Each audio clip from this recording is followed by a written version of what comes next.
Hello, this is Senator Bob Menendez, the senior senator from New Jersey and chairman of the Senate Foreign Relations Committee. Whether you are tuning in from Ashra 3 in Albania or watching live from Iran via satellite, it is an honor to be invited to speak with you all today as part of the International Convention for a Free Iran. And I'd especially like to thank Maryam Rajavi for her leadership and contributions to this movement. For decades, the Iranian regime has oppressed its people, terrorized neighboring countries, and undermined the stability of the entire region. While the Iranian Revolutionary Guard Corps carries out terrorist campaigns abroad, Iranian security forces imprison innocent civilians at home, often for no other reason than because they were peacefully protesting the regime's brutality.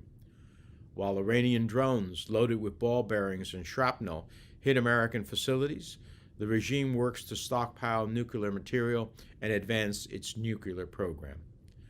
While the regime spreads misinformation abroad, they promote and protect human rights abusers at home. Men like Ibrahim Raisi.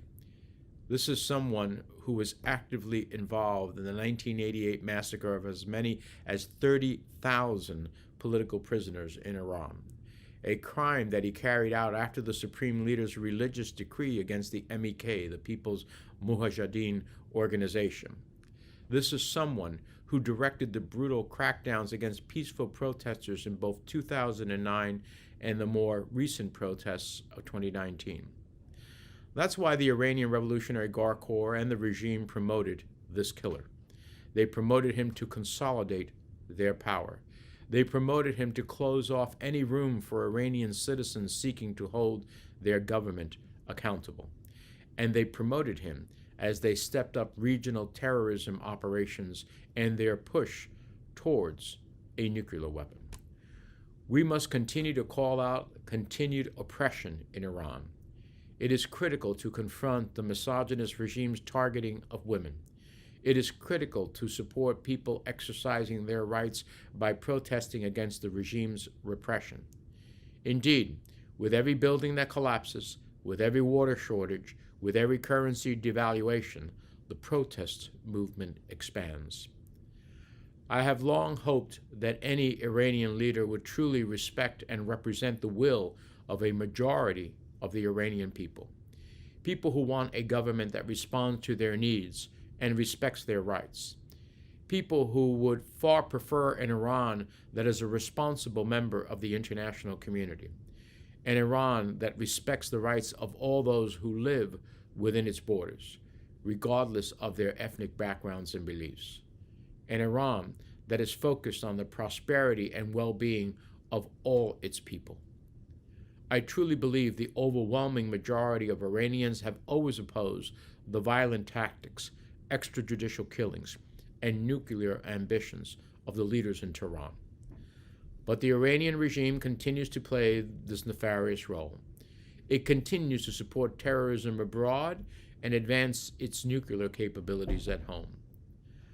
Unfortunately, despite severe overtures from this administration to engage in a constructive dialogue on Iran's nuclear program, a return to the 2015 deal is not only unrealistic and unproductive, it is a fantasy. Iran is drawing out negotiations with delaying tactics and brinkmanship. Meanwhile, it partners with Vladimir Putin to provide drone technology to deploy in its illegal war in Ukraine. And Iran continues to advance its nuclear program in the face of the international community's censure. And so it is time for us to send a message that we will do whatever is necessary to defend the national interests of the United States and to ensure that Iran never achieves a nuclear weapon.